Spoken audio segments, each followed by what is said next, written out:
you find that they must look at the same. Not necessarily tribal or regional. But I have said that.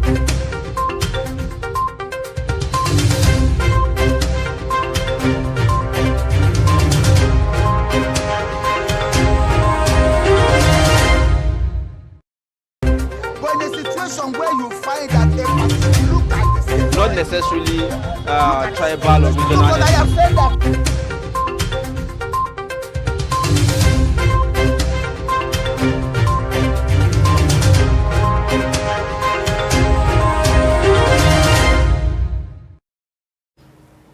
Okay, we begin with the Daily Trust newspaper, and the lead story there states how top police brass try to shield Kyari.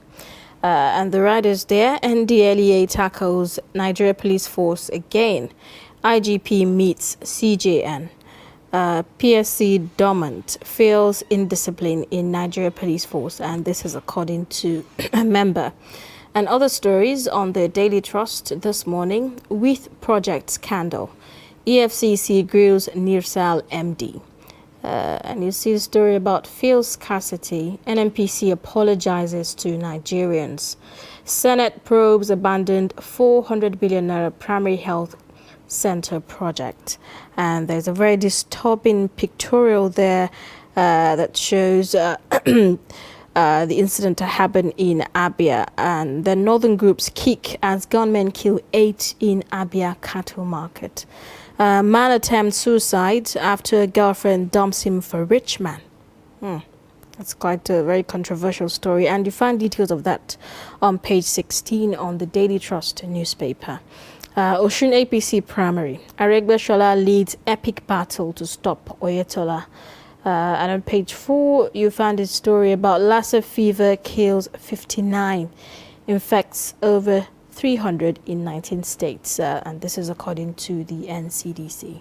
These are some of the major stories on the Daily Trust. Okay, quite interesting stories there. I'll move on to Punch newspaper, and the lead story there has to do with fuel scarcity as well, saying stations run out of petrol, scarcity paralyzes states. Riders here say queues persist in Lagos, Abuja, others. Transport fares skyrockets. Small businesses grounded. Labour threatens strike, and PDP flays silver. You can find details of that story on page 17. If you go to the top, you'd find stories that says contributory pension assets rose by 1.11 trillion naira in 2021, hit 13.42 trillion naira. And details of that on page 3. And then we have Kyari may spend more days in detention as NDLEA approaches court. We also have ASU fumes as federal government declares strike illegal. And the writers here that says, I was looking for ASU, says Adamu. Lecturers on AWOL, not strike, says Ngige. We visited Adamu last week. We waited FG's action, says ASU president. Details of that can be found on page 9. And if you come down, you'd find a pictorial of students protesting, students from the University of Benin, protesting in support of the Academic Staff Union of Universities. Yes, you'd find them there. And then at the bottom, at the footnote, there's a story of a shooting. Aregbesola loyalists attack Osun Commissioner of Police. Command denies bias accusation. We also have protesting Lagos drivers set ablaze by government agents, says family and colleagues.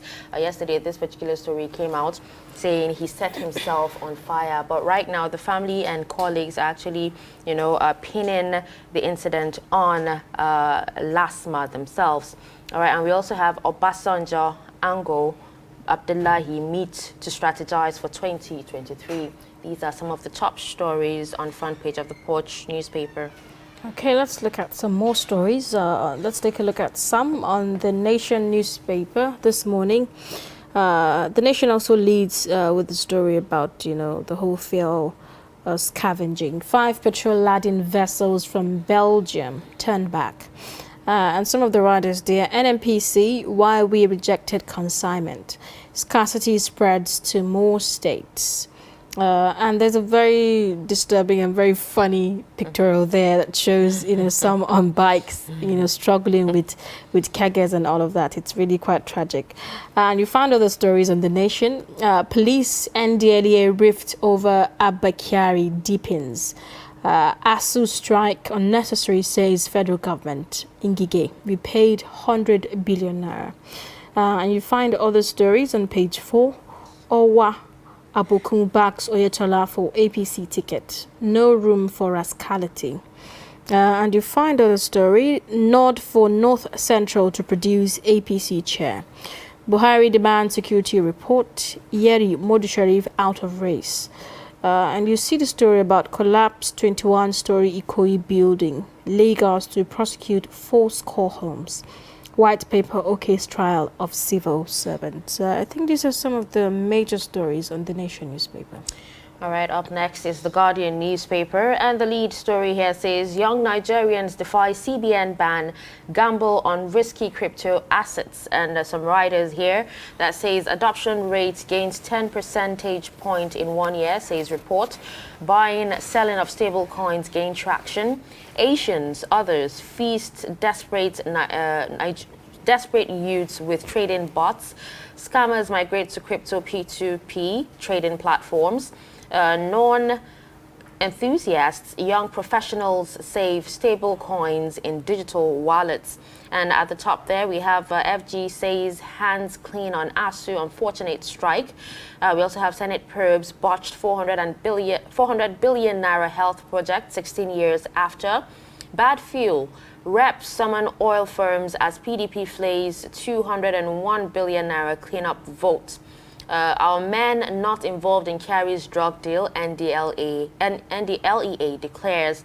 If you come down to the bottom, you'd see a story that says FG NATO meets today, seek way out of fuel crisis. And then Kanu demands freedom as court shifts ruling to April 8. And detail of that story on page 7. Okay, let's take a sneak peek into the Blueprint newspaper. Kyari to Nigerians, we are sorry. Fuel scarcity will soon be over. Says mop-up of adulterated PMS responsible for crisis. Marketers assure of clean petrol.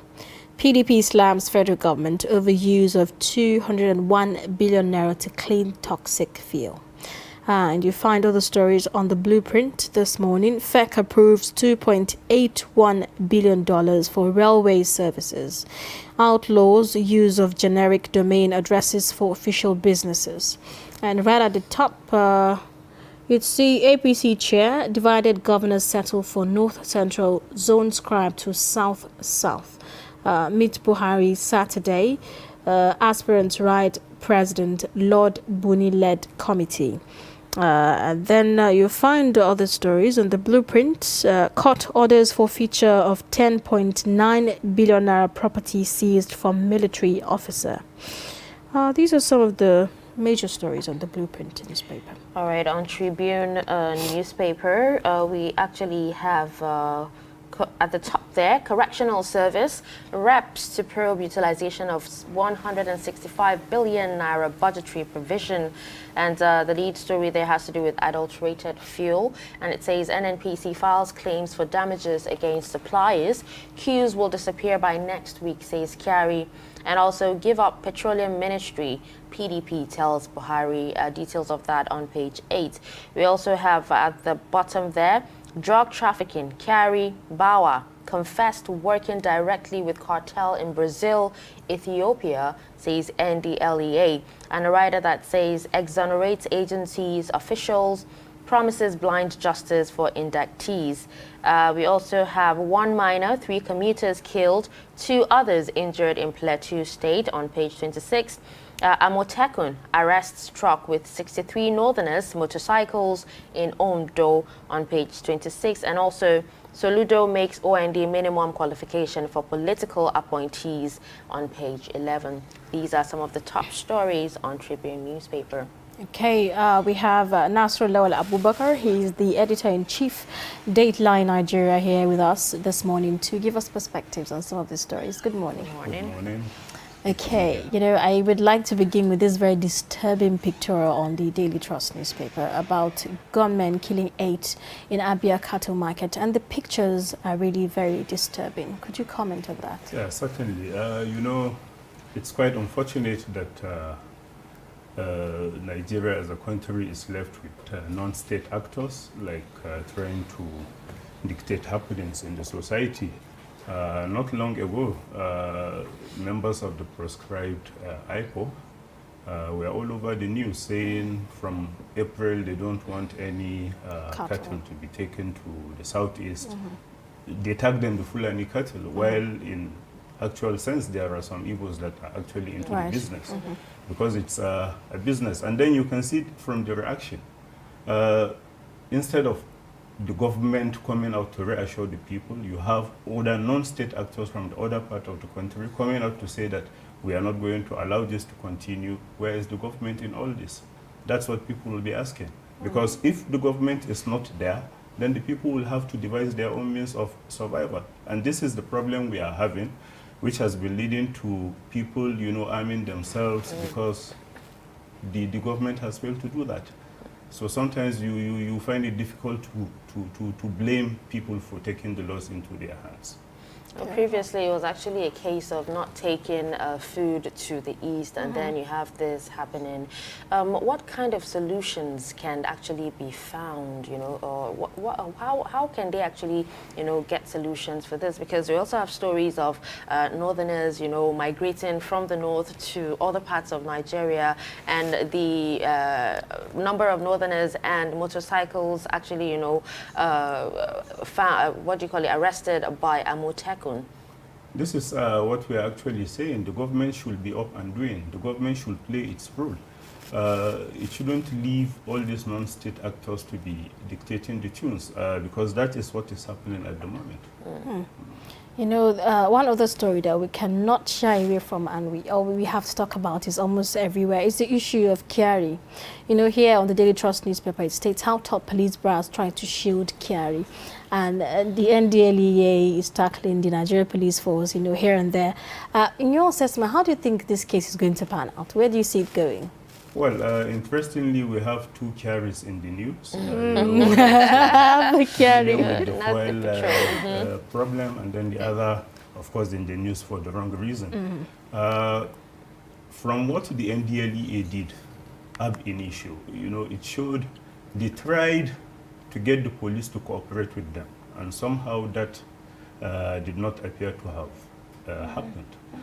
Probably that was even the reason for their press conference, where they declared Abba Kyari wanted, and then the police were forced to react. And you can see within 2 hours, Abba Kyari was arrested, handed over to the NDLEA and all that. The problem with all this, there is hardly any trouble spot, any crime spot, so to say, that is not known to Nigerian security agents. And someone, with the profile of an Abba Kyari couldn't have been doing that without the knowledge of the police management. What I'm trying to say here is the fact that at least some people must have, with time, either petition the police authority to say, this is what happened between me and Abba Kyari. Did they investigate all this to find out what actually happened?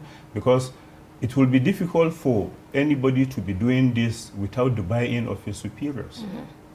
If the superiors were doing the right thing, this wouldn't have... So is that the reason why, they probably tried to shield him? Because even yesterday I read on a paper that they're requesting for his demotion rather than his dismissal. And, after Abba Kyari was actually accused, he was accused a long time ago. Nothing actually happened until this video clip by the NDLEA surfaced, and then you see them, coming into action and all that. Well, that's the thing. Why did they take so long to react? And what most people are actually saying is the fact that Abba Kyari is likely to implicate so many of the officers if they allow him to be investigated by an independent body. And from the foregoings now, we can see there is a reason for all that. Yes. You know, there's this, the one on the Punch newspaper, where it states Kyari may spend more days in detention as NDLEA approaches court. Do you see some form of delay, you know, in this case? Is there going to be some form of delay? Well, it will be good for them to be meticulous, you know, to do the right thing so that they don't rush simply because the public wants to see an end to it. Right. They are a security outfit, so they should be able to do what is right, to be able to get to the bottom of it without necessarily wasting time. Well, on the Tribune newspaper, it says here that Kyari and Bauer confessed to working directly with cartels in Brazil and Ethiopia, you know, and that's, you know, credited to the NDLEA, and they're promising blind justice. Are we likely to see that, blind justice? Honestly, I'm not even comfortable with all these exchanges, you know, currently going on. Some of these details, you know, they should reserve them for the courts. Okay, we've heard from the NDLEA. We've not heard from Abba Kyari. Probably he has a counter story to tell us. Right. But right now, the NDLEA is the one that has all the opportunity to say all the things because Abba Kyari is right now under detention.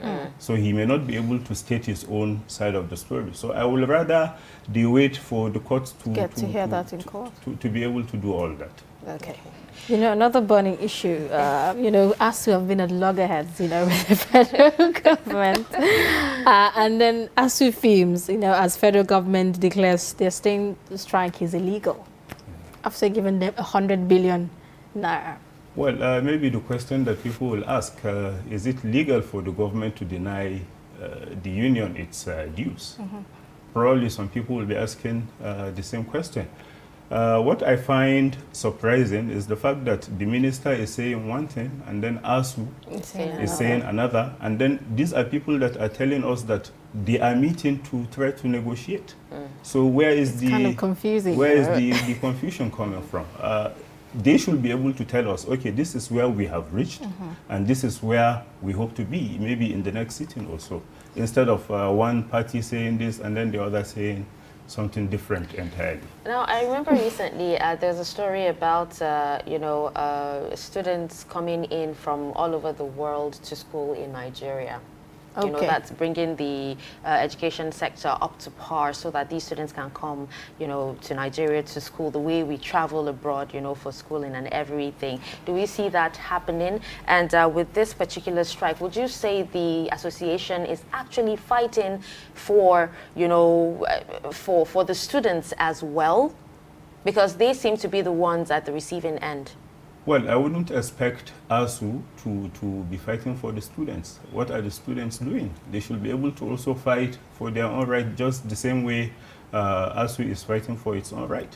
What you said about students coming from outside Nigeria to study in Nigeria, actually it's not only limited to students alone. We used to have so many lecturers, you know, some coming from maybe the Caribbean, the United States of America, India, and so many other countries coming to Nigeria because the system was working at the time.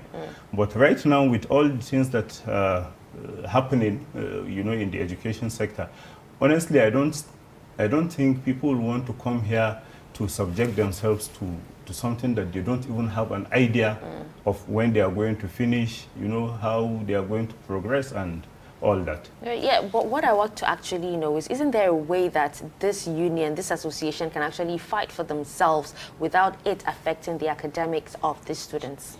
That's another thing that people have been saying, because is strike the only thing that ASU can do? Exactly. Because right now it has proved to be, you know, not successful. So what other strategy? Well, honestly, they should be able to come up with that. They should be able to come up with that because if you have a problem, you know, you can't be doing the same thing all over and then again. be expecting different results. Because right now, they've been going on strike. and then the government has not been able to meet their demands. So probably they need something that is not the strike action. You know, I was really keen. You know, the Association of Nigerian Students, you know, came out to protest, and then Minister of Labour, Christinke, said it seems he was not happy about it, saying that they are confused and they don't really know, you know, what is really happening. Are they supposed to be told that in the first place? Well, sometimes you don't even know who is actually speaking on behalf of the students. You tend to have so many associations all claiming to be talking on behalf of the students. Even NANS itself, you tend to have some factions. You know, this will say we are the ones in charge, and then you have somebody in Sokoto also making the same claims. So the students should also be able to come up with their own strategies, you know, how they can be able to finish their studies in good time. And that should be, they should be able to do that, whether the government is trying to stop that or ASU is trying to frustrate them. They should be able to come up with their own strategy so that they will be able to study in peace. Okay, now the other Kyari, talking about the one with the NMPC, is apologizing to Nigerians, saying fuel scarcity will be over soon. We've heard that, and we're still hearing that now. Well, the apology is good, but honestly, that's not what Nigerians are expecting at the moment. What we are all expecting is for us to be able to go to the filling stations, be able to have fuel and all that. Once we are able to do that, there will be no need for any apology. You can see other papers reporting the fact that even as we are continuously battling with the bad fuel that is in circulation, another one was on the way, that it had to be turned back. From Belgium, So we actually have a problem with our regulatory practices, and we need to actually change that if we want to succeed as a nation. You know, Why contrary exactly to that, you know, the marketers are saying, they are assuring us that there's actually clean fuel. There's no adulterated fuel. Well, they will have to do that because they want people to buy from them. Because if they don't do that, then people may not want to buy from them because they don't know the kind of oil that they will be buying. Some people actually said, you know, at some filling stations, they don't actually sell, you know, past 3,000 naira or a certain amount of money. Yeah, some So are even if actually you want doing to that fill to your say, tank. well, because right now we should be our brother's keeper. You Right. know? You shouldn't, because you can afford to fill your car, and then you are not concerned about those that also. No, that's not it. But then what if, you know, you've been queuing there for, you know, a really long time, and then, you know, 3,000 naira, what would that actually give you, considering that, you know, everything has skyrocketed, the prices, you know, and in most filling stations, they don't even sell at the, you know, normal price anymore, and then you have to come back tomorrow again to fuel the same car? You know, the problem with all this, you know, sometimes we engage in panic buying because we don't actually know what will happen the next minute. So that's why people need, I know so many people that have never filled their tanks because there is no need for that. You know, once you are able to buy the fuel anytime you need it, why should you be all over the place, panic buying and all that? So that's what we are So small businesses now have been grounded, and also, you know, Labour has threatened a strike. Well, because fuel is very central to virtually everything in Nigeria. Once you have a problem with it, so many things tend to get affected, and this is what is happening. The government will be talking about wanting workers to be at their station, you know, at the appropriate time, and then now they have to actually weigh their options. Which one do I do? Do I get to the filling station first, or should I go to work? And then how do I even get to the work? Because commercial vehicles are scarce, you know, and the ones that are available are actually... They've quadrupled their prices. So what do they expect the people to do? So I expect Labour, speaking on behalf of the Nigerian workers, to actually put pressure on the government so that they will begin to do the right thing. Okay, now Nnamdi Kanu is again in the news as he demands freedom, you know, as court shifts the ruling to April 8. Yeah, he has the right to demand for his freedom, and then, but that's if he is able to convince the court. the court has like a final say on this. If he is able to convince the court that his freedom is being violated or something like that, probably the court will decide appropriately. We're still reviewing the papers today with Editor-in-Chief, Dateline Nigeria, Nasiru Lawal Abubakar. Thanks for still staying with us, by the way. All right, now let's talk about the Senate probing abandoned 400 billion naira healthcare project initiated during the time of Obasanjo. Well, so many people want to ask, why now? Something that, stopped for almost 16 years. And what happened? The 7th Senate, the 8th Senate, what did they do? Probably they didn't consider it important to go into all that, because the problem with Nigeria is actually not in the setting of all these pro panels and what have you, but the end result. Right. We end up spending money, to go through this. I remember what happened in the power sector. What happened with the report? We are still battling with power in Nigeria, right. And that should have been able to at least take us a step forward after all the panel. But now that they are also coming up with this, honestly, I don't expect much to come out of it. It will be good for us to actually know what stalled the project, probably how much we spent that we didn't get any result. If there are people that we need to sanction, we should go ahead and do that. So how long do you think this is going to hold on for? Well, maybe they are doing it because of politics. I really don't know why they are doing it now. But since they have started it, they should be able to convince Nigerians why it is very important for them to look into it. Okay, so now the FEC actually approved $2.81 billion for railway services. Talking about the railways, a lot of people seem to think that if it was functioning, even if it was intercity railways, that it would have, made the lives of Nigerians, a lot better, especially now, during the fuel scarcity. Yeah, certainly. Some of the reasons, Nigerians are buying vehicles all over the place is because we don't have a functional transport system. If the system is working, probably you may not need to buy your own car, because you are sure you will be able to get to where you want to go to without much problem. But right now, people are actually relying on themselves to move about.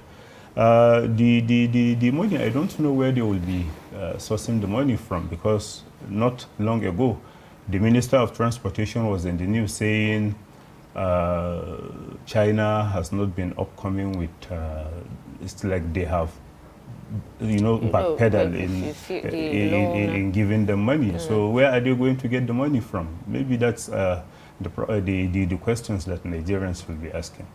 Okay. Now, down to Lagos, we are seeing that the issue of the Ikoyi building collapse, Lagos is saying that it's going to demolish remaining skyscrapers and then punish, culpable officials. Did it take too long to see that? Well, I don't know why it's taking them all this while to say all this, because this is not the first time we're hearing things like this. Anytime there is a building collapse, the government will come out, guns blazing, saying we are going to do this, but once it subsides, that's the end of it. So the Lagos state government should be able to, to ensure that what they are saying, they are able to carry it out. Because the powers that are behind all these skyscrapers, sometimes they are individuals that are either in the government or have close connection to the government, and sometimes it's very difficult for the government to be able to go against either its friends or its own interest. Okay, let's talk about a human angle story. You can find that story on page 16 of Daily Trust, and it has to do with a man attempting suicide after his girlfriend dumped him for a rich man. There's so much pressure on, our men these days. The other day we saw a story of a particular man, a boy who actually, him and his friends who actually, beheaded, the boy's girlfriend. And, so much pressure on men these days. Well, I don't know. If you remember, well, people are saying we now have more ladies, more females, you know. So why not look for the one that is available? Because since there are so many out there that you can, maybe if you had reasoned better, you know, if you had exercised some patience, you will have waited to see how this one will end. Probably the one may, you know, dump her along the way. And then he may be able to have another chance to.